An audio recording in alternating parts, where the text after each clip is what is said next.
This is a special podcast presentation from 700WLW.com. This is Casey Boland On Demand.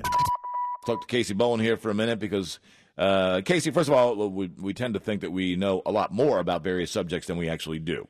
One of those subjects is right up your alley. That would be financial literacy, and you did come across a survey recently. Yeah, there was a survey. It was done in 2009 and again in 2012. It was by the Financial Industry Regulatory Authority, or what's called FINRA, and they conducted a survey of over 25,000 Americans to assess their level of knowledge in financial behaviors. And, hey, 73% rated themselves very high or high in knowledge. But unfortunately, the bad news is, our perceptions do not match up with how we're scoring on financial literacy tests.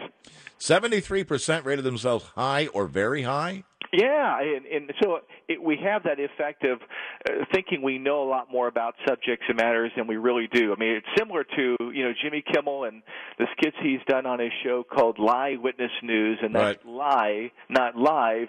And they go out and they interview people and ask them questions about made-up issues. Many of the respondents answer with complete confidence instead of admitting they don't know. But we see this, unfortunately, with financial issues, too. So people say they know about finance, they just don't seem to practice what they know.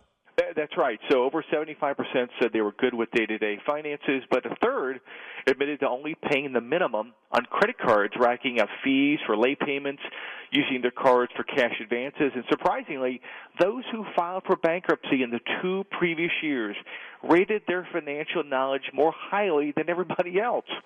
Well, that makes sense. I don't know anything about bankruptcy, and they probably know a lot. Well,